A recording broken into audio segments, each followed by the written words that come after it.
Hi, everyone. Tony from Hack the Movies here. And today we're talking about Punisher Warzone. Marvel Knights. Punisher Warzone. Is this the best Punisher thing ever, or is it completely ridiculous? Let's find out today on Hack the Movies.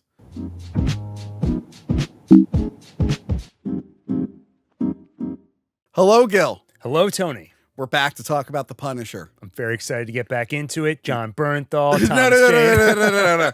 Ray Stevenson. I know what you're thinking. The Warrior 3 from Thor? No. He played a different character first. Yes, Punisher Warzone, which was meant to be a sequel to Punisher, which did well from what I remember. It's funny. I was listening to your episode on Punisher. What did I say in it? I don't remember. You said, I think it did well. I can't remember. And I was waiting for you guys to get to the answer, and I'm not sure if you did. 2 years later, let me answer it now. Hold on. Punisher 2004. Budget 33 million, box office 54 million. Okay. It's okay. It did okay enough to make them want to do a sequel. And yeah, this is how it started. They were going to make a sequel about Jigsaw, and a writer came in, wrote the script, but for whatever reason, that script just never impressed anyone, including Thomas Jane, who eventually walked off the project. He was just like, I'm not going to do a movie unless I believe in the script. And then years later, he would do The Punisher 2018. But yeah, I remember people were upset about that because people really like Thomas Jane as the Punisher. Yeah, I liked him as the Punisher. Yeah. I also like Ray Stevenson as the Punisher, so I think it worked out okay. Yeah. But also, I respect an actor who will draw that line, even if they don't do it consistently. Yeah. But I mean, even just recently, we saw it with Punisher and Daredevil on Netflix. Right. Disney Plus kind of ruined it for a bit, and they like put their foot down, like for the fans. Yes. So I appreciate that. Yeah, so they were kind of in a pickle there. The director didn't want to come back. They're like, all right, we got to make a new Punisher movie. We're Lionsgate. We own Punisher. We got to make another Punisher movie. So they got Lexi Alexander to direct this one. I forget who wrote. Do you remember who wrote this one? No, I meant to write it down and I forgot. I'll get it in a second. Written by Nick Santora and Art Markham and Matt Holloway. I wonder if one of those. So the original writer asked to have his name removed, and I don't know if they did or not. Because he was like, it's just not my script. The only thing from his script that made it in was how Jigsaw gets deformed. Okay. Which was like, I was glad to see it. He's like, I was glad to see that. He's like, but it felt like an unfair credit. Just, when they do the credits, just stop for a while, and then for that one scene, just written by. But yeah, I got Lexi Alexander to direct. At that point, had done Green Street Hooligans, which I watched once back in college, and I enjoyed that one. Did you ever see that one? No, I haven't seen it. It's been a long time. I remember enjoying it at the time. So, okay. I mean, it might be one I might revisit. I know they did a sequel at some point too. But yeah, she was like a stunt woman, and a fighter. Right. But she was like a world champion in, it was a kickboxing? Yes. And then Chuck Norris told her, you should come to America. Yeah. I think he sponsored her to get her into stunts. Nice. Yeah, so she knows a lot about action. She's a pretty big badass. She read through the Punisher Max series. And I think this one is heavily inspired, or at least the visuals are heavily inspired. Heavily inspired. There are definitely moments. Even the opening of the movie is almost the same as the opening to the Punisher Max series. Yeah. Oh, yeah, because I remember she was listening to her like on an old podcast. She was talking about the criticism she got for all the violence stuff. She's like, I was just doing what was in the books. That's straight out of the Punisher Max. It is actually like a breath of fresh air to listen to her interviews from 15 years ago because she's like, I want to make the fans happy. I'm going through the comics. I'm pulling stuff directly from there. Yeah. If it was today, it would be like, does the Punisher have to punish people? Yeah, that's I'm glad. I feel like we're starting to get a return to that where people are like, why don't we just do it the source materials? Not everything needs to be deconstructed and reimagined. Like we could just do like a decent adaptation. Yeah. And it's not like a disparaging, like we're just trying to appease the fans and not having integrity. It's like, no, the point is that people are fans because the thing worked. Yeah. So now you have to adapt it to the medium, but don't just like flagrantly leave it all behind. Yeah. Give him a skull on his shirt, which this movie kind of does, but it's, you know what it made me think of in video games where you have to like set up the lighting. Oh, Increase the setting until it's just barely visible. And that's what they did with his skull. Yeah.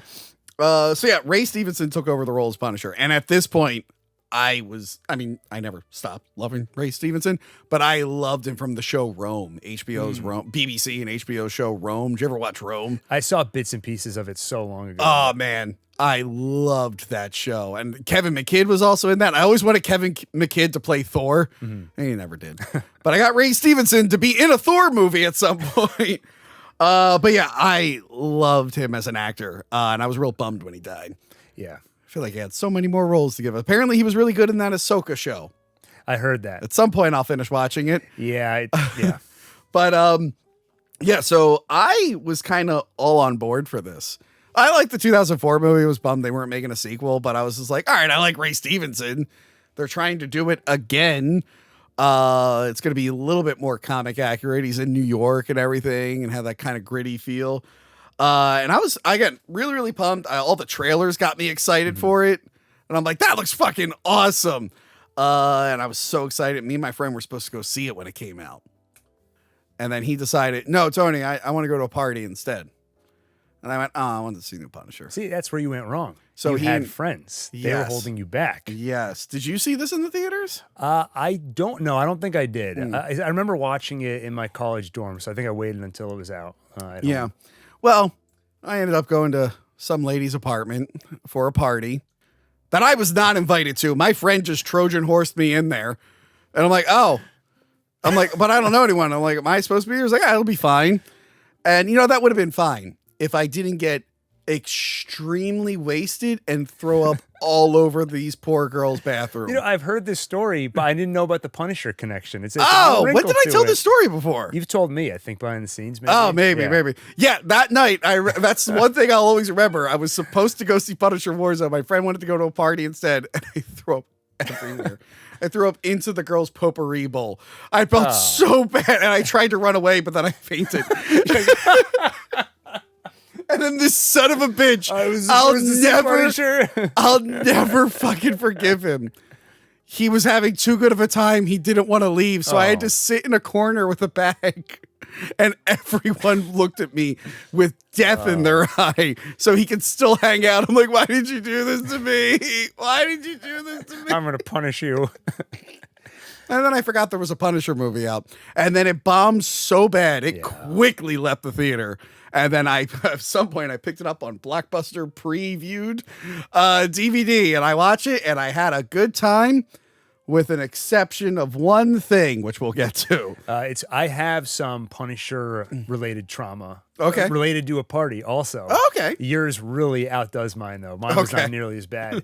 But I went to a Halloween party, and I was like, I love Punisher. I was like, it's a great costume, and it's easy. I wore this shirt. Yeah. And I had a gun. Yeah. But then when I got to the party, I was sitting in the car, and I was like, I don't know, sometimes guns in this country have been a hot topic. And I was really? like, when? Can you name some examples? I'll let you use your imagination. Okay. I was sitting in the car. I was like, is this going to look bad? To like come in. It was like a pretty realistic looking gun. It had the orange cap and everything. And I was like, I'm going to leave the gun. I'll just have the holster. Yeah.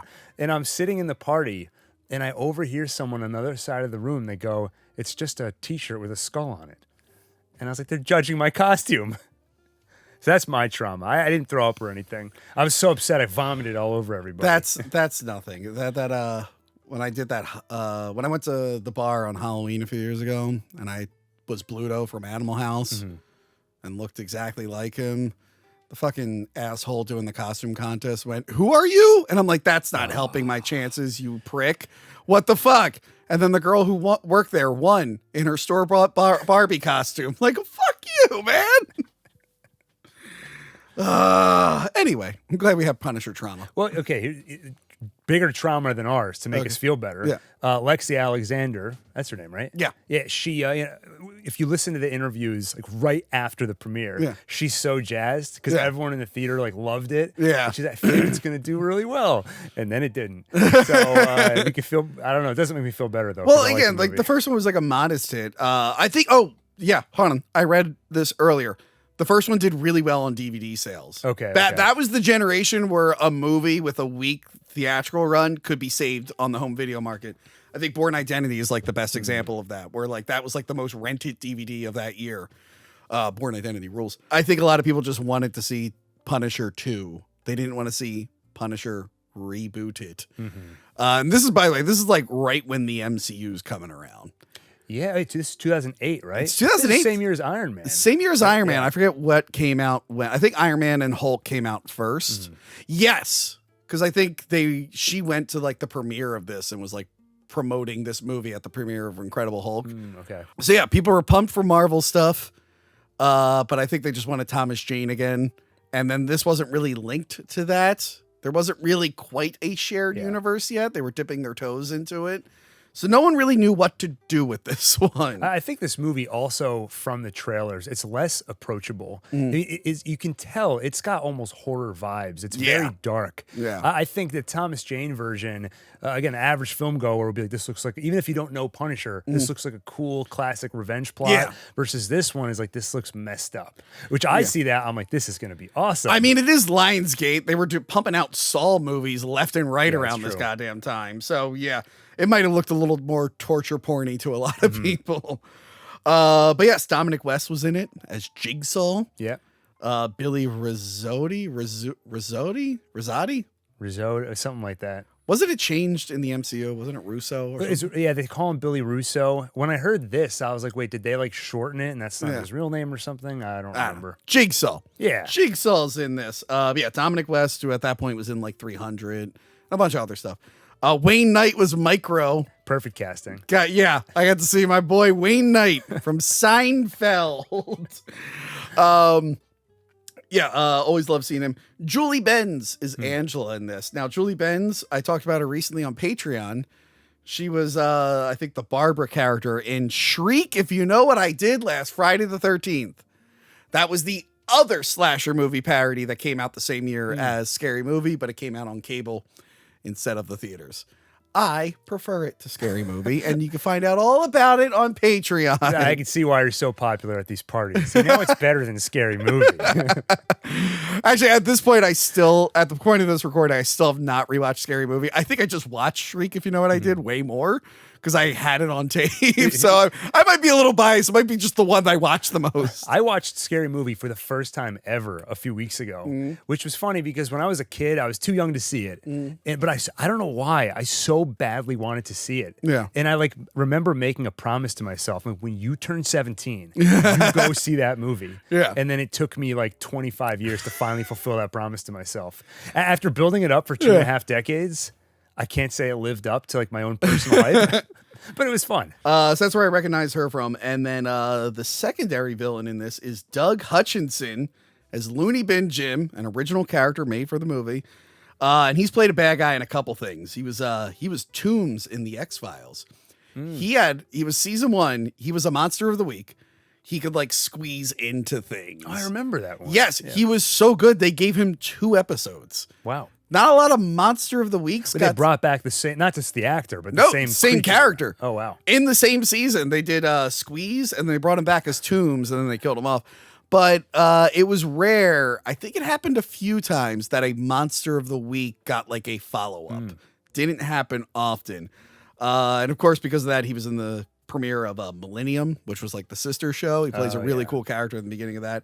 He was that dick in The Green Mile, that prison warden. And then he was in this movie. He finds like a 16-year-old model and convinces her mom to let her marry him. Trying to find the name of the movie. Oh, that was Real Life. He did that in real life. You know, something always creeped me out about this guy. I'm like, wow, that guy plays a really good creeper. He makes me uncomfortable. And then that story happened. I'm like, oh, he might have been just a little bit of a creep in real life. I know, like the Russell Brand thing is trending now. So I was like, are you doing like a weird? I was like, where's he going with this? This might shock you. Relationship didn't really last that long. It actually lasted longer than people thought it would. But no, they broke up at some point, Gil. But yeah, that was like a weird thing. Like you see his credits kind of drop off after that. It ended up being in TV once or twice. So all the praise I had for that actor, let me just. But yeah, again, he usually creeps me out in these roles that I see him in. I'm just like, that guy makes me uncomfortable. And it's like, oh, there was probably a reason he made me uncomfortable. But yeah, Looney Bin Jim. I can't wait to talk about this character, but we got to get into this movie here. Let's get into it. Punisher Warzone. Marvel Knights. So Lionsgate made their own Marvel Knights banner, and it was supposed to be for their like serious, edgy Marvel thing, and they only ever released 2 movies under the banner. Ghost Rider Spirit of Vengeance and this. Didn't last long. No. Did not last long. It seems like they can never get this kind of thing to stick. Like they're trying it now with Marvel Spotlight. Oh, yeah. Yeah. Did that ever... They only did like 2, right? Well, they just brought it back again for Wonder Man, I think, was Spotlight. Oh, and yeah. Echo was Spotlight. Okay. Yeah, which my theory is still, if there's something we're embarrassed to release, we put it. It's like when a YouTuber puts something on their second channel. Yeah. He's like, I can't put this on the main channel. No, Wonder Man was I'm familiar with that. I liked Wonder Man, but yeah, Wonder Man was great. Wonder Man was so much better than I thought it was going to be, and I'm kind of mad that the director let me down in the past, and I'm hoping Spider-Man's good. Yeah. But yeah, Wonder Man, I was just like, I love this. Yeah. What's going on here? It opens up with a news story about a mobster not doing jail time because a witness in the case was killed. This is kind of how the other movie started off. That's why I got confused for a second. Then we get comic book panels during the opening sequence. And then it's like Mission Impossible, where it's showing us things we're going to see later in the movie. Like each panel is like a clip from later in the film. And then we get to meet Billy Rosati. That's his name. Billy Rosati, who is very vain. He loves his face. He gets out of the car, checks it. His girlfriend touches his hair. He's like, "Ah, do I touch your makeup? I am a pretty boy." So yeah, that was the thing with this character. He loves his face, which is why it's a nightmare when it gets all fucked up. I feel like he's obviously ridiculous, this character. Yeah. And one of the complaints I hear about this movie is the tonal inconsistency. But I feel like if you're going to have a character like Jigsaw, it's going to be a little bit ridiculous. And I think to make it work, the person has to be somewhat deranged. Yeah. And I think you see some of that here. You obviously see it with his brother, Looney Bin Jim. And to me, that solves the tonal inconsistency problem, because I'm like, it comes from that character. The movie takes itself seriously. Billy doesn't take the ongoing seriously for himself. No, he's good in this, except his accent. Like he's Irish, but I think he was raised in England. He's trying to do a New York accent, and it's just... I've arranged for my customs guy Simmons to be on that night. The Union boys will be there to unload our cuts. 10 mil. It's just not working. It's just I feel bad, but it just doesn't work. Did it work for you? I'm just like... to be honest, I have sometimes I have like accent blindness. I don't... Once someone points it out, I'm like, oh yeah, that is kind of weird, but... Oi! I'm an Italian. Turned Australian there. Yeah, I know. Turned Australian there. Just sounds like Tony to me. He needs help securing a location because a biological package is coming in. But the Italian mob boss is like, no. Yeah. Even though he just helped, he's like, I make you a lot of money and I killed that witness for you. You're going to help me with this. He's like, no, we don't want to do business with them, because he's going to give it to Middle Easterners. We don't know what type, because they keep using a slur to refer to them. So I'm not sure where exactly these gentlemen are from. But he's like, no, biological attack, and you're not bringing biological weapons into New York. We don't want any part of this. So you get a different government agency down your back, and they don't want any part of that. He brings up his brother, Looney Bin Jim, and he doesn't like that name, Billy. He's like, don't call him that. Then they all gather around to eat, and outside are 2 cops. I forgot to mention that. There's 2 cops who are on the Punisher task force, kind of. And they think he's going to show up because all these families are meeting. Why the families would all be meeting is ridiculous. It's like, no, in this universe that you live in, you guys should not be doing this. No, especially with the Punisher around. Like anytime there's more than 2 of us in a room, the guy shows up and blows everybody up. Yes. We're kind of just handing ourselves to him. Frank bursts in, lights off. He does that whole thing with the flare, which was in the trailer. Yeah, I remember that. The trailer faked it to make it look like his skull was glow in the dark, but that doesn't happen till the end. Mm-hmm. But in the trailer was the scene. But yeah, he just murders everyone. He just straight up just decapitates the dude. And then he grabs the old lady and just breaks her neck. Is this the scene where the chair leg goes through the guy's face? Yeah.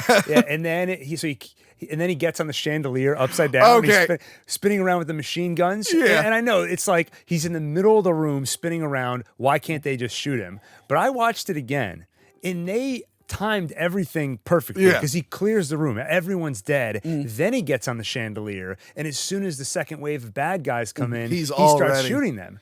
Which this was very Boondock Saints when they fall through the roof with the wire. Although I like this movie more than Boondock Saints. I don't know if that's blasphemy. I'm not the biggest Boondock Saints fan. I was never a big fan of that movie, and everyone loved it. Yeah, thank you. It's very derivative of other movies I liked. Yes. But yeah, I do like the whole swinging around upside down with the guns, shooting everywhere. They slow it down so you can see the shells fall on the camera. Really, really great opening there. He does get into a fight and breaks his nose. I thought that was fun. Yeah, I didn't see the part where he breaks his nose, but I just noticed he keeps going. Yeah, he's like, and then when he sticks a pencil up there and he's like, yeah, later on he he fixes. You need with these movies to have the self-medicating moments. Yeah, like in the '89 Punisher, it was light the knife on fire and then cauterize the wound. And then here we get that moment. Now when I think of the pen through the nose, I just think of King of the Hill when they tried that on Hank. And he ends up like fainting. And the guy who did it was just like, it's an art, not a science. And he runs away. So yeah, he basically kills everyone in the house. But, he missed a few people. Mm-hmm. So when he gets outside, a cop tries to arrest him. And then the cop is just like, okay, I'm kind of working for you. He gives him a tip. And I like that he has to punch himself to make it seem like he's like he was like attacked.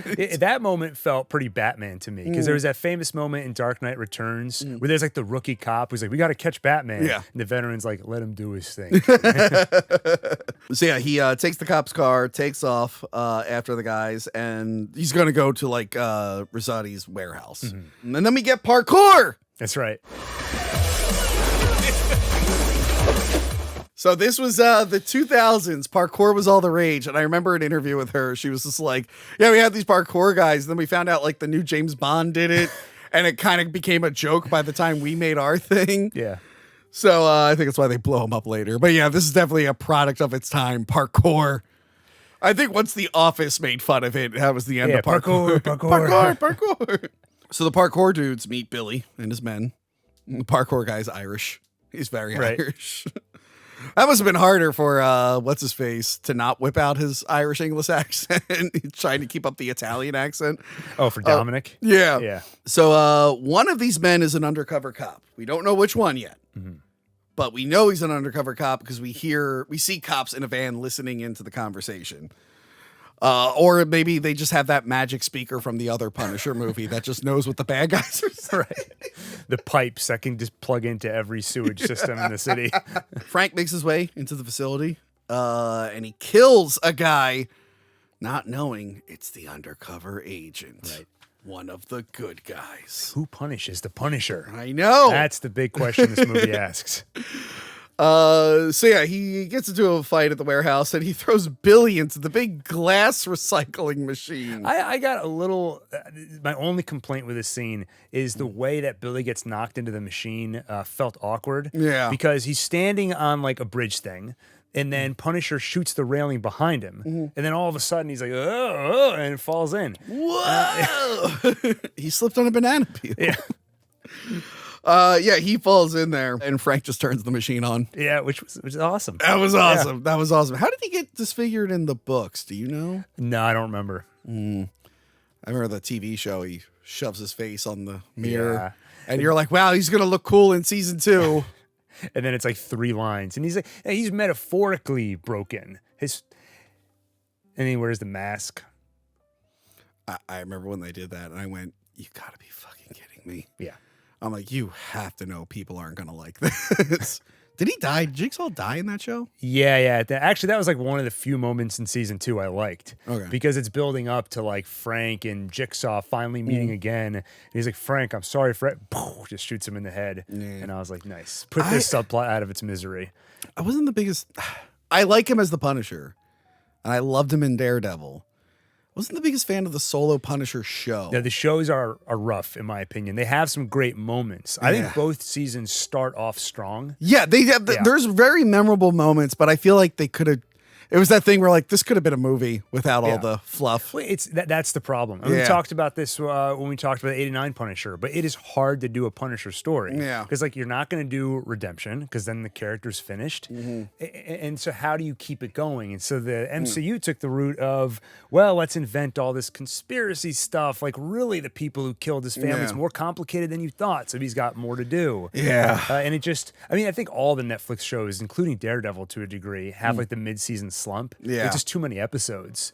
And I think season 2, especially for Punisher, was rough. Yeah. All the scenes of Jigsaw with that therapist is just horrible. Who already had annoyed me in the Supergirl show. So then when I saw her there, I'm like, oh, this lady again. But Bernthal, fantastic. Yeah, he's great as Punisher. And I like the guy as Jigsaw. I was excited for him to be Jigsaw. And then they did the whole psyche thing. I'm like, well, you could have done both. Yeah. He could have had a fucked up face. Like, his face got really fucked up. Yeah. It wouldn't just be that. It should have potentially looked worse than how Dominic ends up in this Really, movie. it should have. But yeah, his face is just gone. Yeah. I mean, here when they go, putting him in that bottle recycling machine. This is where you see they took the iconography of horror movies. Like this is Saw meets an action movie. Yes. And it's colored like a Saw movie and everything. It's like, you don't normally see that in an action movie because it's the people you're bringing in. Like when people go to watch John Wick, they want to see him blow a bunch of people away, but they don't want to linger on the wounds he's inflicting. Yeah. But Punisher, he's a psycho. Yes. He's barely human anymore. And to a bystander, which is what we are watching this, and to the villains, he should be a horror figure. As like we talked about for '89 Punisher, the director didn't want to shoot the original script they gave him because it was Jason with the gun. Yeah, exactly. This does feel like Jason with the gun. Exactly. And so I love this. It was great. It was great. But yeah, then Frank realizes he sees the wire on the agent. He realizes he killed an innocent guy. He's become the thing that he hates. That's right. What a bummer. Although Micro does point out, like, you should a long enough timeline, you should have known this was going to happen. Yeah, like statistically, to be honest, he's probably not the first one. He's just the only one you know about. Yeah, he's the only one you know about. The good thing is Billy survived. So they hold a funeral for the agent, and Frank goes to it. Like, no, you should not be. They all know you killed him. They all know what you look like. Be as far away from there as possible. Visit it later. But while there, he does visit his wife and daughter's grave. Yeah, this is kind of like the one moment you get of Frank breaking down. Yeah. And I think you need... There's a couple. Yeah, that's true. Later on. Yeah, you need to have... Like, you're not going to do the origin again. Yeah. But I think it's important to kind of reestablish... to get us emotionally in the place of like, we need to see some bad guys punished. And right before this was good, where he's like trying to go back to his routine with the coffee and everything, and he throws it. Yeah. Because he's just like, I fucked up. By the way, I just want to draw the comparison to the Punisher Max comic. Okay. So the way that the first issue starts is very similar, where there's this old mob boss. I think they're all getting together to celebrate his 100-year-old birthday. And Frank literally just walks through the front door and he's like, hey, I'm here to kill you. He shoots him in the head, walks outside. Everyone's like, what the hell? And so while they're all gathering to go outside after Frank, he's already got like a Gatling gun set up. So he just gets on the hill and just starts blowing people away. And it's Garth Ennis. So you're seeing limbs fly off everywhere. And then the next issue, it's the funeral. And so Frank goes to the funeral and starts setting off bombs and blowing everybody up. So it's just the level. Hilarious. Like that's how you differentiate Frank from just an average, revenge-fueled action figure. Yeah. He goes to levels of brutality nobody else will. The way the violence is depicted and just the total lack of humanity. Yeah. It makes it becomes a thing. There's like a thing where you're like, are you doing vengeance? You're going to execute them. But like, you're enjoying it a little too much and you're getting a little theatrical with it. That's the part where it's like, this is starting to not feel genuine. You could just poison their food. I remember Roger Ebert was, him and Roper were reviewing the 2004 Punisher. Yeah. And Roper was a fan. But Roger Ebert was like, I just don't get, like, he kills them, but he keeps killing them. Like, why is he killing them once they're already dead? Because he's like mutilating them. And like, you don't get it, Ebert. He's got to punish them. Yes. That's the thing. That's why he's like an anti-hero. It's like, yeah, well, he shouldn't be enjoying it so much. That's the problem. There was another. Oh, that's kind of my feeling about Jigsaw. Because like Jigsaw is like, I gotta like do all this to these people. It's like, yeah, but you're enjoying it a little too much. You're a little ridiculous with it. You're the bad guy, buddy. I know you're trying to like morally justify it. Am I but the bad guy? Yeah, I think I might be the bad guy. So at the funeral, Colin Salmon is there as Paul Budakowski. Is that his name? I think that's right. Yeah. Budakowski. We're just gonna call him Budakowski. Berkowitz. I was gonna say, yeah. I love that guy's voice. Yeah. Even in bad movies, I'm like, that guy's voice is so cool. Not his only superhero thing. He would show up in Arrow. He was a big character in Arrow in the early. Arrow? He was Oliver Queen's dad's assistant, who then ended up marrying Oliver's mom. Okay. And then the Krypton show, he was General Zod from the future, who went back in time to fuck up Superman's life. Same as Brainiac. I never finished that. Well, it only got 2 seasons. Right. I was like, I'll watch the second season before season 3 comes out. And then it got canceled. I'm like, I guess I'll just never watch it. Yeah, you can't, for a sci-fi show on TV, it's never a safe bet that it's coming back. You know what? That show actually wasn't that bad. The That's Krypton what I heard. show? Yeah, I never watched it. It was an interesting premise. It's like, Superman's grandfather kind of has to make sure Krypton dies because they set it up as a prequel, but then they had the time travel element. That they had the time traveler from DC. I'm blanking on his name right now. But yeah, I love that whole thing. It's like, no, your grandson is so important to the whole universe that it's kind of like Krypton does kind of need to die. But then General Zod has his own reasons for going back. I thought it was a cool premise, but they never got to fully see it. I know Lobo showed up in season 2. Right. But I never got around to it. But yeah, I think this is his first comic book thing. Unless you count Alien versus Predator as a comic book adaptation, because he was in that. He's yelling at another FBI agent. He's just like, what the hell? How could this happen? And they're talking about how they're like more concerned about a terrorist threat than they are getting the Punisher. They're like, no, this is kind of like a high priority. There's a biological weapon. We don't really care about the Punisher. Like, that sucks. It sucks that the Punisher did that because we were just going to learn where it was going to be. Right. But we are more concerned with stopping the bomb than we are the Punisher. Yeah, now for him, it's like a personal vendetta because it's like one of my guys was killed by Frank Castle. Yeah. And then Budakowski, he goes to the police department and just shits all over it. Calls them Krispy Kreme motherfuckers. So if I was in the room, though, I'd be like, wait, Krispy Kreme? Some donuts?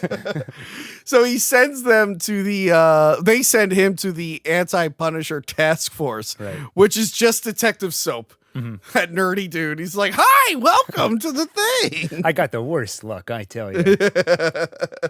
And it's got, so my favorite line in the 89 Punisher was, what do you call killing 125 people? Work in progress. Yeah. Here you get a similar moment as that, where he goes down to the task force room and he's like, okay, which drawer is all the Punisher murders? And he's like, all of them.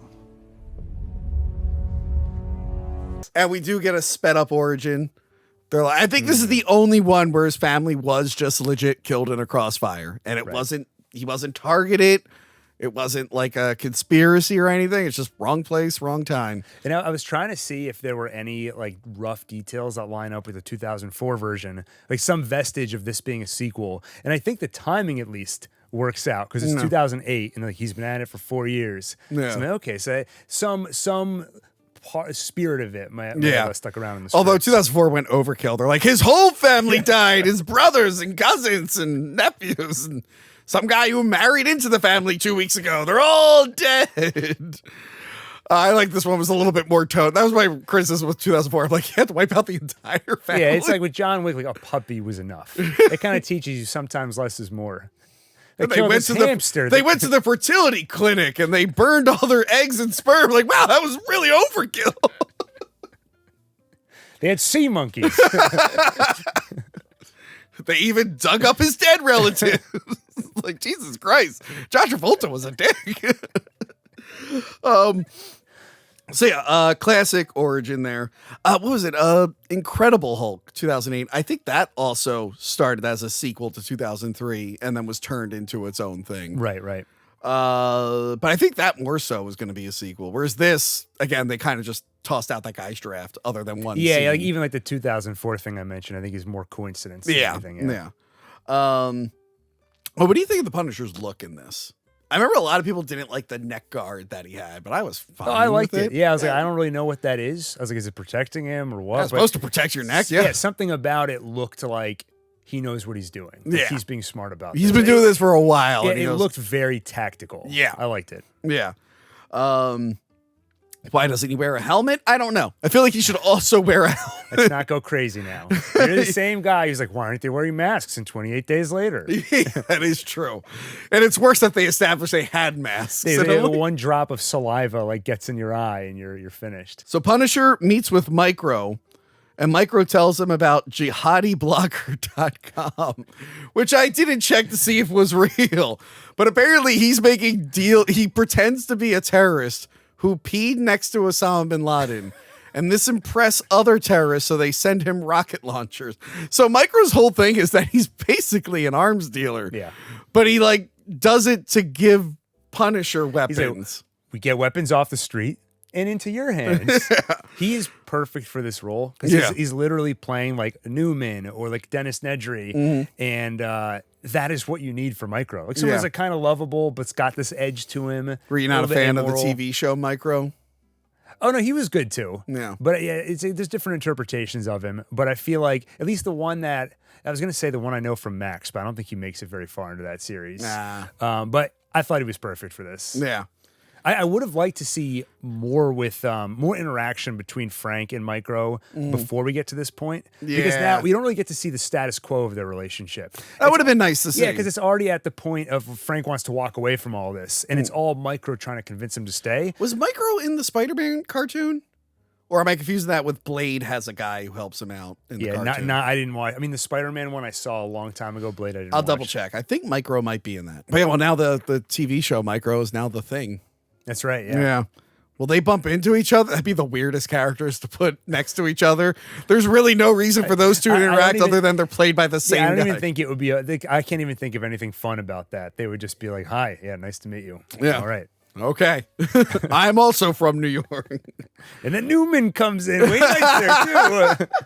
But really, he's there to check on Frank and see how he's doing. And he tells him, like, yeah, well, this was going to happen at some point. And he begs him to keep going because Frank wants to quit. He wants to quit being Punisher. Yeah, I know. He's just like, consider it my retirement. I'm going to go away for a while. But they kind of put a pin in that conversation and bring it back later. Billy, I like how Frank, though, he's like, I'm going to take a long weekend. And he's like, I can't really imagine the Punisher taking a vacation. He's like, Micro, I'm not coming back. Can I just spell this out for you? Well, you're not really picking up on what I'm throwing down there. Billy went to a free clinic because he missed an insurance payment. Wait, how is he out of they didn't put him in jail or anything? Well, the whole thing in this movie is we can't get anything on him. He always finds a way to worm out of it. There's no evidence tied directly to him. Okay. I feel like he would still be being questioned. How much time has passed, by the way? I feel like not enough time has passed for him to heal. I saw a critique of the movie where they were like, apparently he healed up in about 12 minutes. I was like, I don't know. I didn't track how much the time. Well, there was enough time for a funeral. But yeah, I feel like at this point, if this is 2 weeks, I feel like he'd still be in bandages. Yeah. It's the skin has not grown back yet. But yeah, he went to a free clinic because he missed an insurance payment. Oh, that was funny. So then the real doctor is like, okay, I'm going to have to tell you some things that's wrong with your face. I wouldn't have mentioned the horse hide. I wouldn't have told him he's got horse's ass in his face now. Yeah, that was not smart. Yeah. This is Batman 89 with the Joker. 100%, where he looks at the mirror. Yeah, a lot of Jigsaw in this is Batman 89.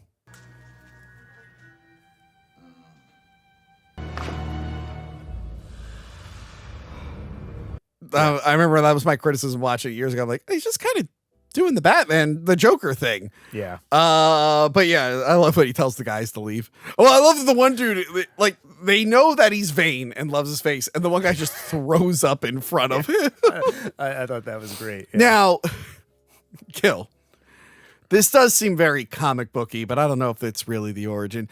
How did he decide to call himself Jigsaw in the books? Are you aware? I have no idea. I assume because his face is pieced together. But I guess they thought we audiences wouldn't get that. So they have to have him stare at a video of a jigsaw puzzle being put together. And they're like, oh, so his boys come in. He's killed the doctor.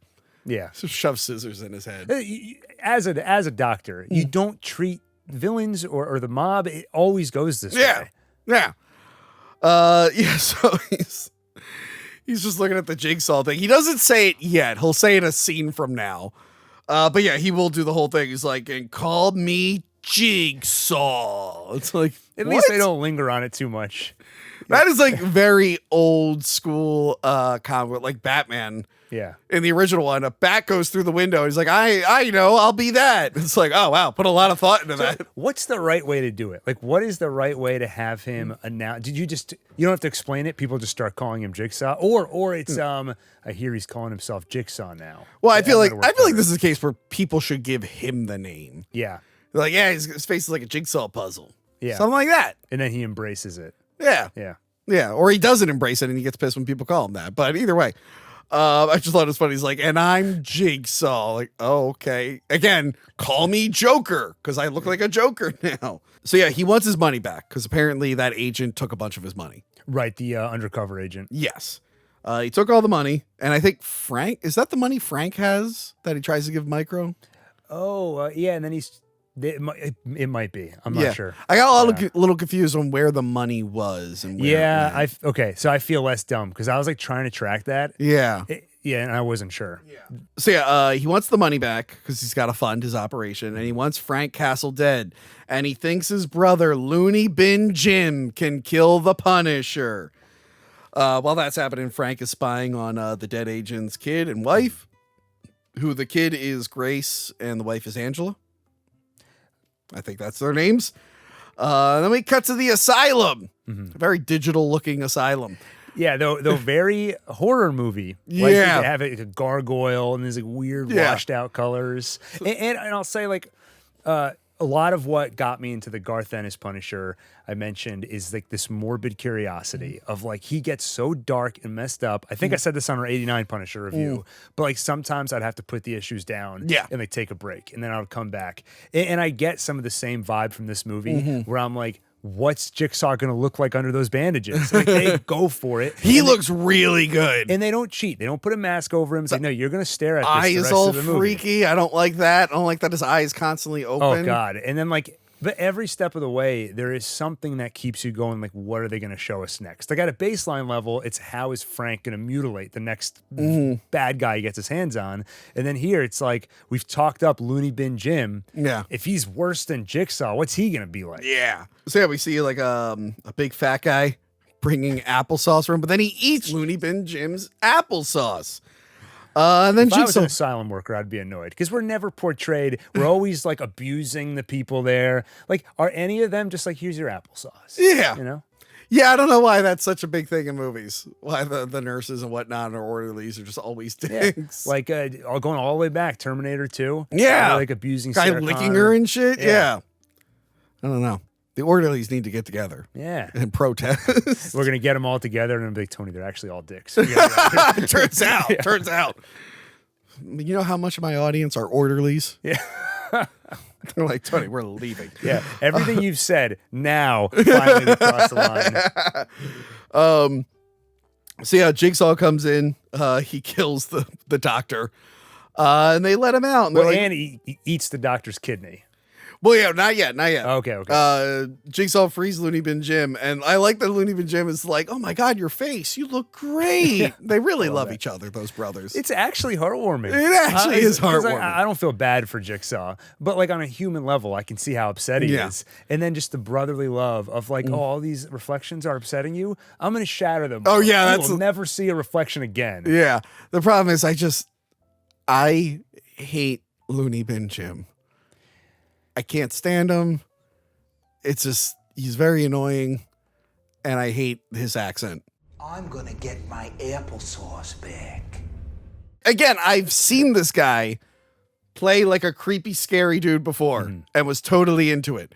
Turns out he was a creepy dude in real life. But like, I was like totally into it. I was like, yeah, I'm like, so I should like this performance based on all the other bad guy performances I've seen and loved. And for some reason, maybe it is a credit to this. Maybe I am supposed to be disgusted, but I'm not like disgusted or horrified. I'm just very, very annoyed. And I don't disappointed. I don't think I'm supposed to be annoyed by this character. No, I don't think so. I think I'm supposed to find him disturbing and creepy. But instead, I'm like, oh my God, can we cut to a fucking other scene? So I hate this guy. You hated him more than I did. I didn't find him like outwardly annoying. I wasn't like, get me to the next scene. But I was disappointed after the buildup. Like, it starts out with him eating a kidney. I'm like, that's messed up. Yeah. But that's kind of the most messed up thing we see from him. Yeah, for the rest of the movie is just kind of shooting. It should have been like every other scene. He's like chomping on someone's fingers. Yeah. Like, he's ripped that guy's eyes out and he's eating them. Like, he should have been so messed up. Yeah. But yeah, it really wasn't as loony as they made him sound. Yeah, that really bummed me out.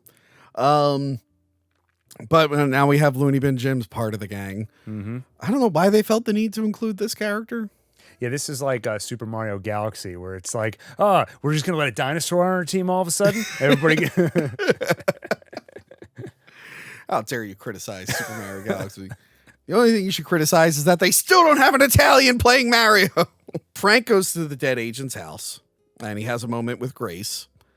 And then Angela points a gun to his head. Yeah, she's like, what the fuck are you doing He does the classic thing of like, just shoot me. Yeah. Yeah, well, he tries to buy forgiveness, I guess. He's like, this is money for you. She doesn't accept it, though. I think that's why it's not in the house later on. Right. I could be wrong. Yeah, if we're tracking this right. But why would Frank get them? All right, whatever. Anyway, just leave it. He's going to give her the money, and then he even offers to let her shoot him. She's like, nope, you're totally within your rights, and I know you how to do it. He taught you how to do it. Here you go. But she can't bring herself to do it. She's all too sad about it, and he leaves. And the kid interrupts, too. Yeah. The daughter comes out, I need my red pen. Yeah. So, yeah. Also, you probably shouldn't shoot a guy in the head in front of your daughter. I mean, if I was the Punisher, I'm like, hey, can we like go across the street or something? So you're just procrastinating. Let me shoot you already. But then this is when we get the scene where Looney Bin Jim destroys all the mirrors because Jigsaw feels bad about his face. Yeah. He just uses his I like body. that. But you know what? One problem, though. I'm watching. I'm like, I don't hate these guys. Like, it's the same as the 89 Punisher. Like, these are bad guys in theory. Yeah. We haven't actually seen them do a lot of evil. Yeah, and the one guy we seen them kill was a dick. Yeah. Yeah. There's like two roads where I feel like if they had gone down them further, the movie, I like the movie, but it could have been even better. Make me hate the villains even more, and also make me like some of these side characters even more. And that's why if we got more time with like Frank and Micro, see some of like, I mean, those are such different characters. You know, Micro's a lot more playful and everything. So I feel like we could have fallen more in love with Micro, and then later when he's in the crosshairs, we would have cared, a little bit more. But Jigsaw, which if you're gonna write a scene about a guy who gets confused by accents, don't have the actor be a guy who can't land on an accent. That's a fair point. Because he's just like, oh, what are you, Transylvanian? We don't speak Dracula here, and the guy's like, I'm Russian, you prick. Like, how would he not know the Russian accent? Maybe it's just me. I grew up around a lot of Russians. Yeah. If I hear that accent, I'm gonna go to Russia more than Transylvania, Romanian. He had that loaded up no matter what. He was like talking to Looney Bin Jim earlier in the day. He's like, what if I hit them with the Transylvania thing? They won't know what hit them. Oi, are you a Transylvanian? Gabagool. I'm Italian, by the way. Nailed it, right? Look at their faces. I'm Russian. So yeah, he's there to tell crime bosses that he is now in charge of the crime family and that he has a new face. Like Joker did in Batman 89. And much like that movie, he kills someone who's at the meeting. Like Joker in Batman 89. It's like they watch that movie and they're like, this is our Joker. Make him like the Joker. And they're like, all right, you mean just copy Jack Nicholson? She did. Oh, I forget what the scene was, but the director talked about one scene that was a blatant ripoff of something, and she was like, "They're probably going to tell me to take this out of the movie," but nobody did. Oh, it was Fahrenheit. Shoot, I can't remember. There was some particular scene that she totally copied. Fahrenheit 451, the book. No, Fahrenheit 9/11, the documentary by Michael Moore. I don't know. I'll look it up later. But Okay. I guess this is going to get cut out because it's just not going to land. No, I'll text you when I'm editing Okay, this. And be okay. like, what was this You can movie insert you were it, yeah. talking about? Movieweb.com. It was a direct spoof of the recruiting scene in Michael Moore's Fahrenheit 9/11 when those two guys kept walking recruiting. Oh, that's right. Yeah. I totally took that and spoofed it. Jigsaw knows that they're going to set off a bioweapon in the city. Once the Russians get the bioweapon, they will give it to whoever those Middle Eastern gentlemen are. We're still not clear of their origin. We never meet them. We know they're in never Queens. meet them. But yeah, we know he's going to give it to them, and we know they're going to ignite it in the city. This was 2008. We were only a few years after 9/11. We were still talking about 9/11 a lot. in I movies. like how little they dwell on it, though. Yeah. Like what you just said wasn't even a summary. Like that was word for word. Like it's a bioweapon. It's bad. Okay. Blah, blah, blah. Yeah. Because it ends up not being that important to the overall plot. Like No. you go into this thinking that's going to be like the big threat, and they completely derail you. It turns out it's just something he uses Yeah, it's like a bargaining chip. to get out of something else. And I'm like, oh, I thought the bioweapon was going to be like in any other movie. That would have been the point, was to stop the bioweapon. Now the government just has this horrible bioweapon. Yeah, he asked for way more money. Frank stalks a Latin king that's going to Micro's house, but it turns out the Latin king works for Micro. He gets intel because Micro's just like, yeah, I don't really want to talk to me, but they'll talk to this guy, Right. Because his face tattoos. And Frank, his opinion on criminals, he's like, they can never be reformed. He warms up to this guy pretty quickly, though. Yeah, I once guess because Micro explains Micro's it. vouching for Yeah, him. exactly. We also see Micro's mom, Yeah. who's like brain dead. Like she only watches cooking channels, and that's Right. it. He's like, this is where Micro is just so you got to love this guy. He's like, she only watches cooking shows, but hey, it's something. He's got a Yes. very positive attitude. Yes. Frank tells him he wants to quit, but Micro is just like, nah, you can't quit. Billy's alive. You got to stop him. And I like that Frank leaves. And I do love this moment where Micro's like, hey, get these guns out here. Okay, 3, 2. And then he walks right back in. He's like, oh, you're back. It's because he knew where to pull the string. So he said Billy's alive, and he's going to go kill, the dead agent's wife and daughter. Yes. And so Frank cannot abide that. He can't. But yeah, he comes back and he said, it's okay. Billy's the last one. And then I'm done. One last kill. One last kill. And then I'm going to use non-lethal smoke weapons like in the cartoon. Who was that recently? Was it Harry Partridge or Rocco? So they retweeted a clip from that. They're like, non-lethal Punisher uses these weapons to avenge his family that was killed by non-lethal weapons. They should have just gone the route of like Ninja Turtles, make all the bad guys robots. You can do anything you want to them. Yeah. Budiansky, that's his name. That's right. Budiansky. I kept calling him Budakowski. I was way off. Berkowitz. Berkowitz. What if he had an even more Jewish name in this? Well, we should. Every Punisher movie should have a black guy with a more Jewy name in each one. If the people didn't watch the '89 review, they'll have no idea what they're like. Why? Yeah, sorry. Flashback to '89 Punisher. Louis Gossett Jr. plays Berkowitz. We're just like, that is not a Berkowitz. And they never address it, so you just have to accept that there's a very black man with the most Jewish name. Trying to think, who can they put in the sequel, or who can they put in the next Punisher thing? Who's a? Let me think. This is one where I'm going to let you say it. I'm just going to keep quiet. I want Marshawn Lynch in the next Punisher thing, and I want his name to be Shully Lieberman. Yo, Punisher, it's me, Shully Lieberman. Okay. Why are you always killing people, Punisher? That'd be the best movie ever. Watch, they're gonna do that now. They're gonna watch our show and do that. Anyway, so yeah, Budakansky tells the detective about how he used to have a coke problem. They would Much confiscate. like Berkowitz, who had an alcohol Much problem. like Berkowitz, yeah. So he would confiscate like money and stuff, and then he would use it on drugs. And that led to his partner replacing him on that sting operation, I'm guessing. Yeah, I think that's right. Yeah, because he says he was there because of my fuck up. Yeah. But he's off the drugs now. Yep. So he's good for fine him. now, yeah. Yeah, 'Cause good he's for just total. It's like there's a Golden Girls episode where one of them gets like hooked on some kind of drug. Yeah. But they were like, we're gonna get you off it, and so they just all stay up together, and like the sun comes up, and they're like, we did it. It just That's how you do it, you Gil. can make it to sunrise. It's like a vampire. I guess if you just started doing drugs, it might be easier to quit it that early. I think it's when you're doing it for years. I don't think the sunrise thing is going to help. It was like the Evil Dead remake. We're like, yeah, a weekend should fix this. I'm like, nope, not in the woods. Sure hope no demons from hell interfere. The parkour guys come back. Oh, wait, hold on. Did we miss a part? Oh, wait, I did skip ahead. Oh yeah, you skipped the parkour guys. Yeah. So I read Budiansky, and then I went down to a different Budiansky thing. So back up. The Coke thing comes later. Budiansky asks the detective where he could find Frank, but he doesn't know. Then Jigsaw's gang stalks the dead agent's family, while the Punisher gets intel on the parkour boys. That's right. Who have just killed a convenience store guy. They put a machete to his head. Yeah. It just cuts to it like a machete in the guy's head.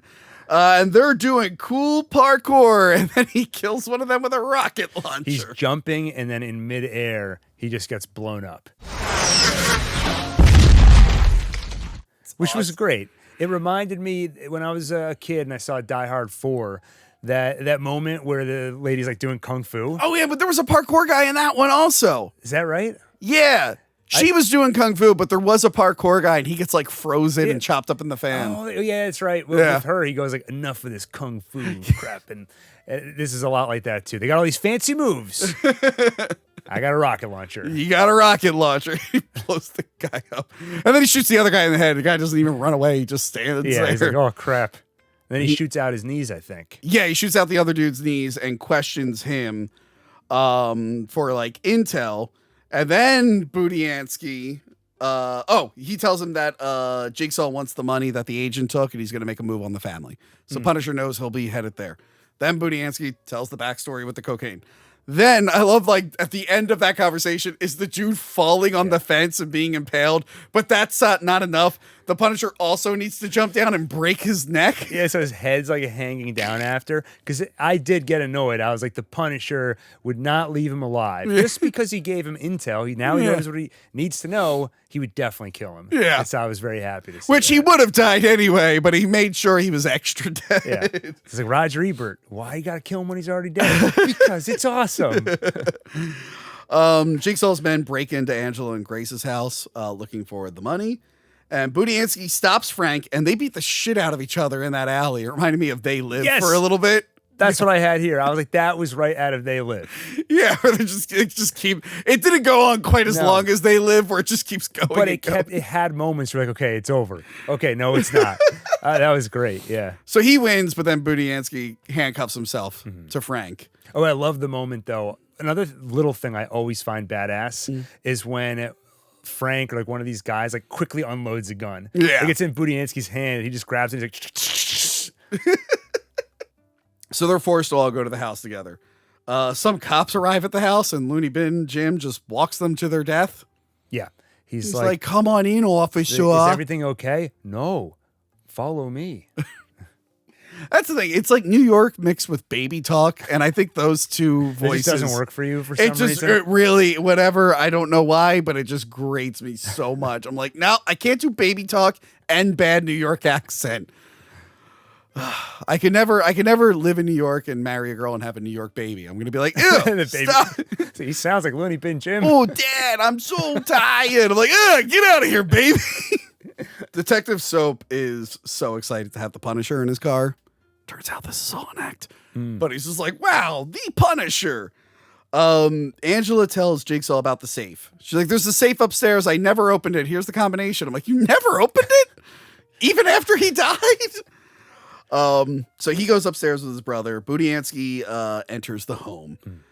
Turns out soap worked for Frank all along. They kept saying like, "Oh, you've been working on this for years. Yeah. You have all this intel, and you haven't caught him." He's like, "Well, I got bad luck, I guess." Yeah. But he's kind of playing like the hapless detective. Yeah. So he can keep letting Frank get away. He's giving him tips and everything. Yeah, and he's just like, Frank, I can give you a tip, but I can't let you leave the police car. That's ridiculous. But then he does. Then he does. The money isn't in the safe, and Jigsaw is pissed. He starts breaking things, and Looney Bin Jim just shoots a bunch of dolls for no reason. Yeah, he goes like down the line, like one at a time. Frank breaks in and kills that one henchman's son with a punch to the face that just caves in his face. The greatest moment in the movie. Yeah, that's the moment that's like stuck in. The funny thing is, I saw the movie years ago, and I think I've built up that moment in my mind so much that when I went to watch it again, I was like, it's not as brutal as I remember. Yeah, he caves in his skull. Well, but you're I built it up so desensitized much to in it my now. head. I know. Yeah. So yeah, punch in the face, and I love that he gets the family out there. And Budiansky's like, "All right, you have the right to remain," and then Frank just blows the guy's face off with a shotgun. And it's all like, it kind of looks like crap, but it's like funny how it just happens in one take and his face is just off. And the guy goes, "God damn it, Frank." Like, what did you expect? He's the Punisher. Like, what did you think was going to happen? I in my mind, I always draw a lot of John Wick comparisons because the first time I saw John Wick, part of what I loved, felt like I was seeing a Punisher movie like done really well. Yeah. But he has those moments too, like when he walks into the Continental and like, Frank, think of what you're, or Frank, Jonathan, think of what you're, and just shoots the guy. And I never realized how much I love that. The like, don't do it. You're not supposed to, but just not listening to anybody. Yeah. He's just gone. He's like, boom, dead. Budiansky's able to arrest Jigsaw and Looney Bin Jim, who are just on the stairs and they run out of bullets. Like, I guess we're arrested now. They look like little kids, like laying down on the stairs watching everything happening. Frank takes Angela and Grace to his hideout, and Grace finds his chest of family stuff, and Frank gets all emotional. So yeah, this is where you get a nice emotional beat. Yeah. Nice little break. It's a bathroom break scene. Yeah. Like, he's going to cry like a woman. Let's go to the bathroom. Budiansky meets with another FBI agent. And this is like, the cops are like, "You're going down. You killed 9 men. You're done forever." And the FBI comes in. They're like, "Yeah, we're going to cut a deal with him." Yeah. Because they know the location of the bomb and the terrorists and everything, the FBI is like, "All right, we'll do this, but you're going to get life in prison." And he's just like, "Nope. Immunity." I want immunity and my money. I want the money, and I want a file on Micro. Well, he doesn't say that. He says, "In one little other thing," and you have to wait to see what it is. But yes, it is a file on Micro. And I love that, like, the guy has no choice. Because if he doesn't give him what he wants, then the city gets hit with a new bioweapon, and they're going to be like, "Yeah, he could have stopped it, and he didn't." They're forced to give him all of it. The immunity and everything. The Russians get arrested during the bomb drop-off, and they warn Jigsaw that their father will come for them. Right. They're like, "You fucked up, man." I just love. By the way, I love that Jigsaw's pretending to be patriotic in the question thing. He's like, "I really wanted to help you. I bleed red, white, and blue." He's like, "Fuck off. You're only doing this to save yourself." He's like, "I'm a patriot." They get rid of the Russians except for their father, and he gives them the file. But I love even the FBI guys. Like, "I hope the Punisher finds you and kills you." Yeah. Like, I just really hope you're going to get everything you have coming to you. Carlos fills in for Micro, who's watching his mother. And I misremember this. For some reason, I thought he was going to be a bad guy. Because the movie, you're constantly wondering, is he on the good guy's side? Especially now that we know Micro is a target, and this guy's like, "Oh, I'm filling in for Micro." Yeah. Kind of leads you into that direction where he might be a bad guy. I was surprised to find out he wasn't. Yeah, I mean, in general, like what I was saying earlier, I kind of wanted more from the side characters, even though, to be fair, the movie's very tight. And I think for a Punisher movie, you probably want to have that brisk pacing. Yeah. So, I mean, my instinct on that is probably wrong. Yeah. But then you get weird things, like the Carlos character. We'll get to something in a moment that felt like a little off to me. Okay. He's just like, "All right, you got to watch them. I got to go meet with Micro," and Grace doesn't want him to leave, but he's like, "I have to." Jigsaw plans to get an army together. He needs an army of criminals to take on Frank Castle. And I think this is around the time. Oh wait, no, that's not there yet.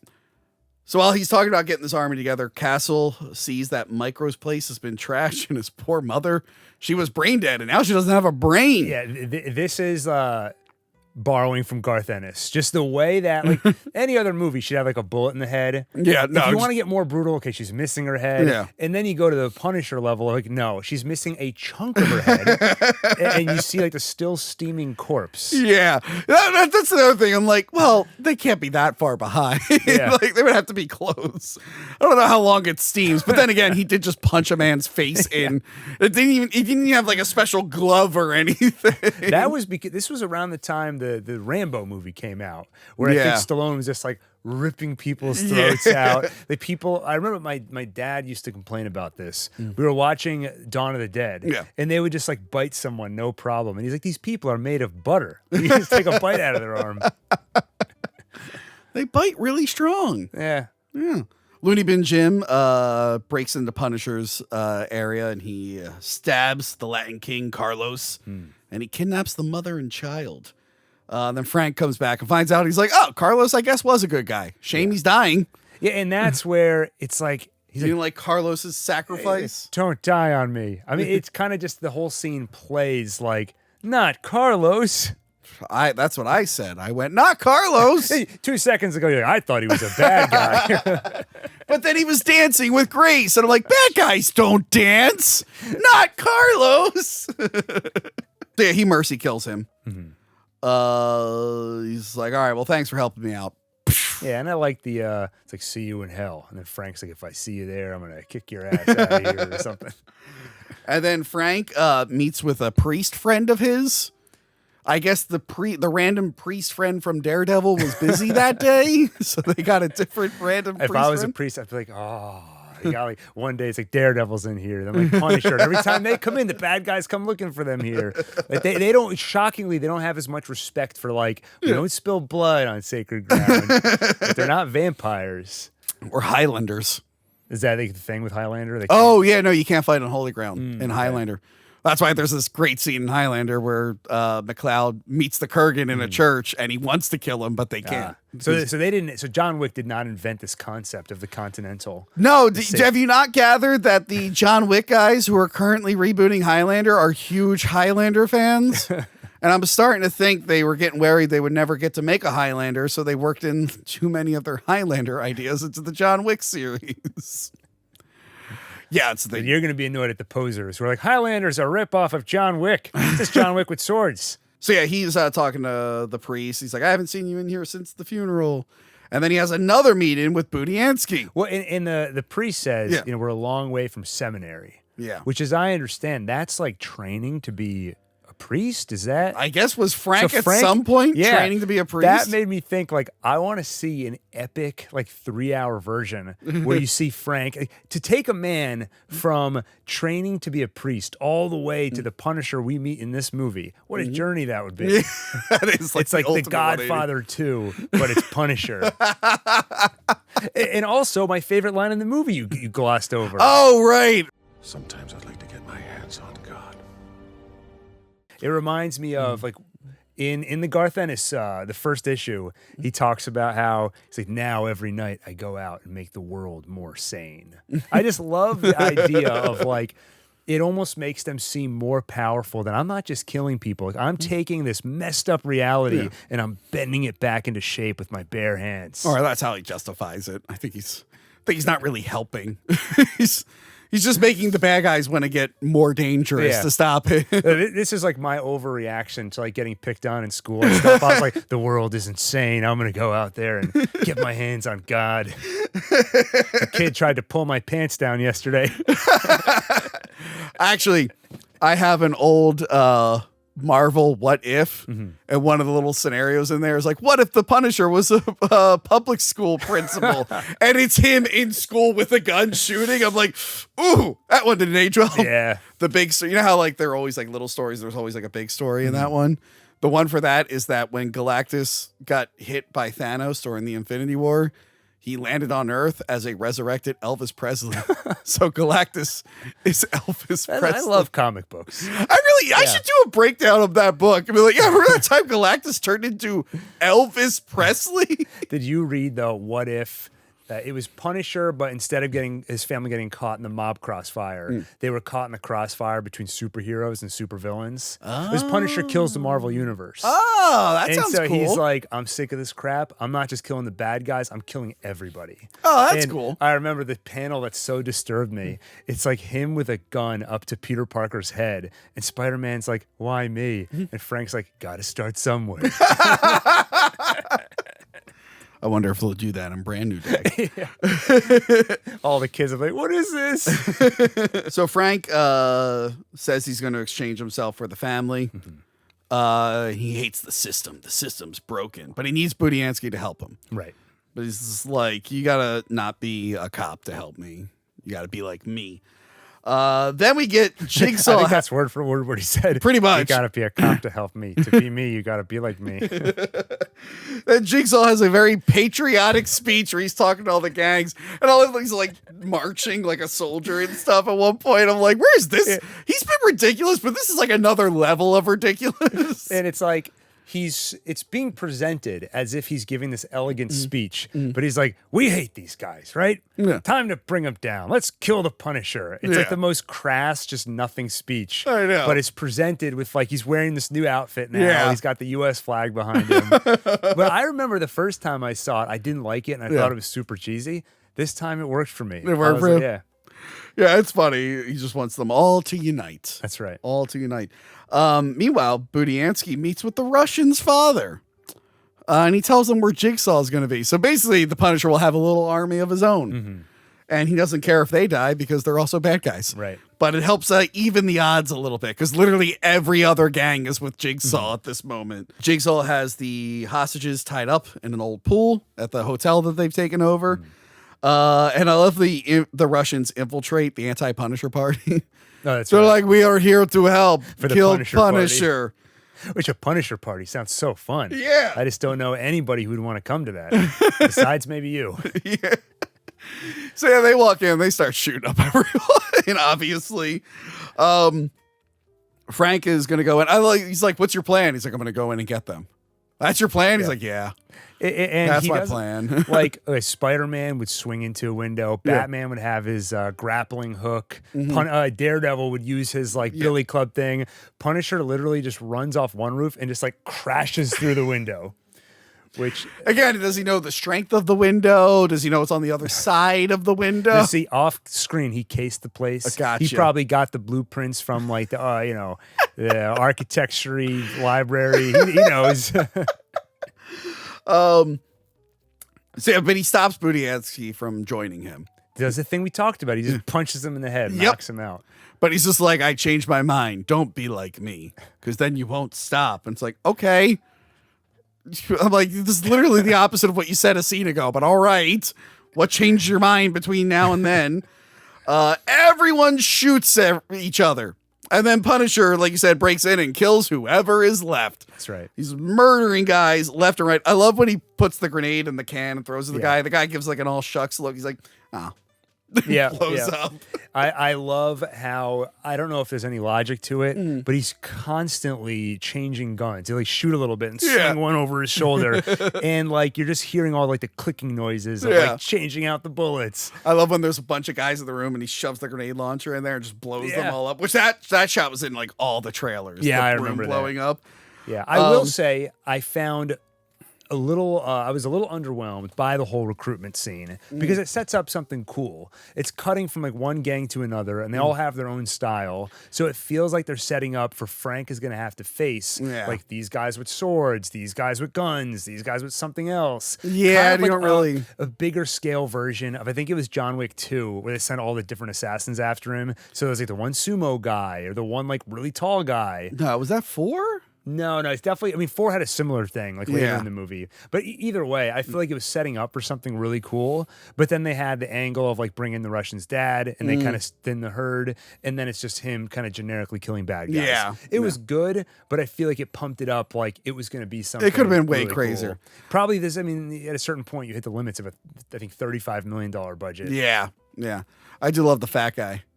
Oh yeah, when he opens the door, oh fuck, and he just blows his head off. One thing the director talked about, if you look at those interviews, like I said, she so wanted to please the fans. She was like reading message boards about 2004 Punisher, and like taking notes on like what people didn't like, what they did like. And one thing she did is she had like a numerical scale for like the level of action. Yeah. And she's like, I want to make sure, okay, if halfway through the movie we're at a 5, by the end we got to go to a 7. Yeah. And trying to make sure it, reaches the correct like, climax. Yeah. And speaking of climax, he finally fights Looney Bin Jim. Yeah. And it's just, it's kind of underwhelming. Especially when like you could tell it's just cutting to the guy's stunt double. Like he does that kick in the air, and I'm like, that's not him. It does the fun thing again of like somebody's using a bunch of fancy tricks, and then I was going to pick him up and throw him at the wall. Yeah, it's like similar to you're doing all that parkour. I'm just going to blow you up. Yeah. But Looney Bin Jim in general was you hated him. Yes. For me, he was a disappointment. I really want. That's why I wanted the fight to be a little bit better. Yeah. But it leads him to the hostage situation where he has them at gunpoint. Jigsaw takes his gun, shoots Frank with it. It doesn't kill him because he's so armored. Right. But he just wants 1 round left in the gun, gives it back. And he's like, okay, I'm going to make you choose. He does. It's like Spider-Man. You have to choose. We are who we choose to be. So he's like, all right, you either have to kill the mom and kid. Or Newman. It's dumb. It's like as if this is like the biggest moral dilemma. Exactly. I agree, Gil. I'd save Micro in a heartbeat. They're like shoes, and I'm like, boom. I'm like, yeah, no, Newman, Micro, obviously. But then Micro's like, no, Frank, kill me. And I'm like, that's not Boys Month approved. What is he doing here? The movie lost me here, Gil. I couldn't relate to it. I'm like, oh, okay. But I like the whole twist where Frank's just like, oh, wait, I'll just shoot Looney Bin Jim. Micro's cool with dying. Right. So Jigsaw can kill him. Yeah. Jigsaw didn't really think that through, did he? No. There should be more guys in that room with guns aimed toward them. But again, that Looney Bin Jim just 1 bullet and he's down. Yeah. It wasn't even like his head exploded when he got shot. I mean, I found, like, to be honest, this whole thing I found disappointing. Like, the quote unquote moral dilemma. And then, I don't know, like, I guess they used up all their cool action on the lead up to this moment. Yeah. It is a challenge because, like, Jigsaw, he's a crime boss. He's not, like, a great fighter or something. So you're not going to have, like, a one-on-one brawl with him. So I think, I don't know, maybe they tried to extend it too long. Like, the climax should have been Frank having to get through an army to get to Jigsaw. Or the fight with Looney Bin Jim should have been bigger, and Looney Bin Jim should have had a cooler death. Yeah, I agree with that. Yeah. Instead, it just leads to this hero's choice, and then Looney Bin Jim just gets shot. Yeah. And then he just he ends up just stabbing Jigsaw and throwing him on a fire pit. Yeah, which was presented, and he was like, "It's only just beginning." He said to Jigsaw, something like that. Which I thought that meant he was going to like keep him alive so he could torture him more. Yeah. But I'm like, well, the fire is going to burn his nerves and he's going to stop feeling them soon. Yeah, it's like Joker said. It's like, you don't hit them in the head first. They get all woozy. You don't feel the pain. And then not a big fan of the eye melting inside his skull. Wasn't a fan of that. Wasn't a fan of that. So yeah. Tony famously doesn't like eye trauma. No, not a fan. So yeah, all the bad guys are dead. Angela talks to Frank. She's like, hey, I want you to know something. My husband and I would argue about you. And he's like, my husband was always on your side. He thought you were doing good. And he's just like, all right, well, I guess I feel a little bit better. She could have thrown him another bone and been like, he said he was going to kill himself anyway. Honestly, you did him a favor. He always said if the way he wanted to die was to be accidentally killed by the Punisher. Either that or like he was saying some weird stuff. I'm pretty sure he was going to be the next Hitler. Like he saved the world. He was saying there were too many Berkowitz in the neighborhood, and I didn't know what he meant by that. But I think very uncomfortable. It made us be very uncomfortable. Oh, apparently the actor who played Looney Bin Jim, this is not going to help with the image of him being creepy. I think he passed on the role initially, and he said what convinced him was that the character was described to him as a combination of Hitler and Hannibal. And he was like, okay, I'm in. Which I don't really see it on screen. I guess like generic evil is there. Maybe Hannibal because he's in an insane asylum. Well, look, based off his real life stuff, he didn't really eat anyone or genocide anyone. He just, not that we know of. Not that we know of. Not that we know of. It's just kind of creepy. Somehow tricked a mom into approving it. When I found out about that, I'm like, gosh, you ever get a weird feeling about someone and you find out like a shitty thing they did? You're like, I felt that. There's a couple people in my life where I'm like, when something was revealed, I'm like, yep, that checks out, doesn't it? So yeah, they're all happy now. Well, actually, they're not. They just watched many people die. They're probably scarred for life. Yeah, Detective Soap is kind of questioning Frank's methods toward the end here. But as he's talking, he doesn't realize that Frank's gone. Right. Frank leaves. And then just the worst mugger in the world picked the worst time to mug Detective Soap. I don't even know what he's doing in this neighborhood after hearing all the explosions and stuff. Because that was the thing. The other Budiansky had to be like, yeah, I told him we're going to be blasting all night. Right. And to ignore it. That's why no other cops showed up. So this thug is like, I know, I'm going to hold this guy at gunpoint. And it's just like, oh, you picked the worst possible target in this entire city at this moment. Because then Frank comes back and we get the Jesus saves, but then Jesus turns off on the light. And it just says saves. Saves. Which, like, that's weird, though, because like just the word saves is like, doesn't really have, it's not like it went from one meaning and then became another. Like somehow it left the word punish behind or something. Yeah. It felt oddly like it was emphasizing something I didn't get. I don't know. Would have been fine with just the skull. Yeah. Because it like fades out. We just see the skull. Then we hear the gunshot. And then they had to tag it with him going like, Oh, God. Now I've got brains splattered all over me. it's like, okay. I like if you compare that to 89 Punisher, where the final line is like him talking to God, and he's like, the guilty will be punished. Versus here is like, you got brains on my shoes. But yes, Punisher Warzone. Other than Looney Bin Jim, who I cannot stand and did not get good enough of a death, I enjoyed this one. This one's really fun. This one's really fun. Yeah, I agree. I think when I first saw it, I was in sort of a film snob phase. I was like watching Ingmar Bergman, Stanley Kubrick, and then I watched this and I'm like, this is stupid. But coming back to it now, I genuinely enjoyed it. And like trying to reflect on why. I mean, it's obvious, like you have all this insane violence, but if I try and go a layer deeper, obviously the story is like fairly thin. You're not going to have, high emotional stakes. So in substitute of that, you've got to put something else on screen. And I feel like they knew the little touches that are fun and just double and triple down on them. Like giving us that unique blend of, again, taking Saw level horror and putting it into an action movie. And that's not arbitrary. Like, that so fits the Punisher character. Yeah. So that takes what could be just a generic action revenge thriller and gives it a unique spin. And then I don't think the choreography was that amazing, but it was creative. It was pretty like good. Punching a hole in a guy's face. Yeah, it was pretty good. Yeah, I feel like sometimes it's like I've seen the best. I've seen like The Raid. I've seen John Wick. And now anything else I see, I'm like, it's not that great. It was solid. Yeah, it was solid. But I was, again, let down by Looney Bin Jim scene, but there was enough action in it where I felt satisfied. Yeah, and it's just they know what you like and they keep giving you more of it. Yeah. The little things. Like, effectively like gun porn. Like you just like seeing a lot of guns. So let's have him bring 17 guns to this fight. Guns, And he's always got little weird ones like that. It was like a laser sight dart thing. Oh, I don't even know what that is. That was so cool. Yeah. And so it's a tight pacing, so you don't get bored of it. You don't get like tired of seeing so much action and carnage.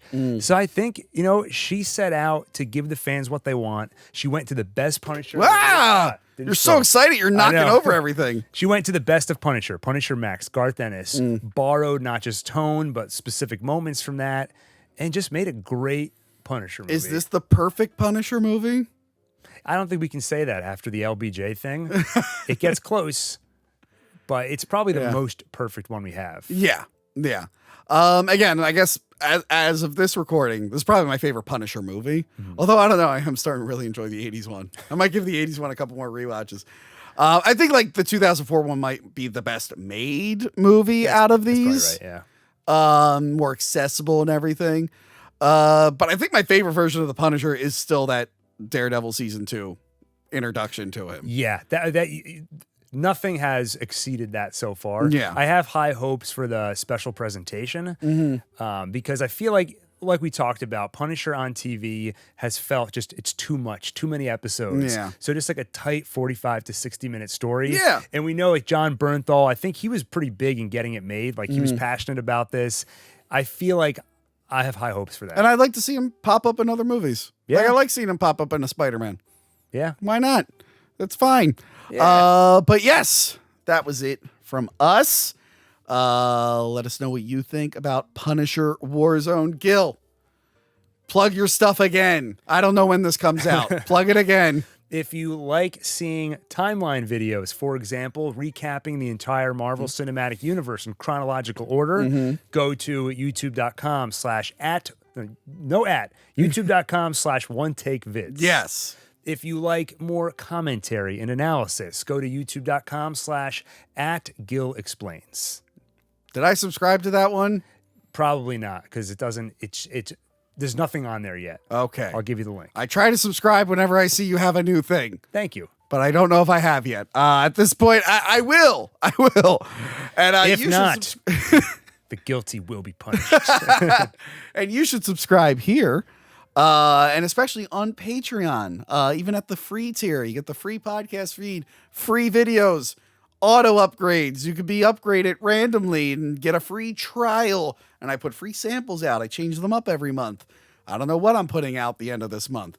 Or maybe when this comes out, I'll put out that action movie Chain of Command I reviewed with Michael Jai White and Stone Cold Steve Austin. You got to give me some merch. Because I've been on the Patreon for 2 years and never put my address in, so I haven't received anything. Yeah. Gil paid. And you know what's funny? I was like checking the memberships, and yeah, there you were, like no address. So Gil was paying at the highest tier, and he never put his address in, so he never got any. Just put your address in. I was actually, I was like, keep seeing all this merch. I was like, what the hell? Why didn't you say anything? I would have told you to check your address. If you sign up at the $10 tier every for a year, every 3 months, you will get a sticker, a print, a mug, and then you get a poster at the very end. But you need to put your address in. Unlike Gil, who did not put his address in. I'm not going to give Tony my personal address. Do a P.O. box, whatever. So yeah, do all that fun stuff, and we'll see you next time. Goodbye. Remember to like, comment, and subscribe. Check out our other videos and Patreon page.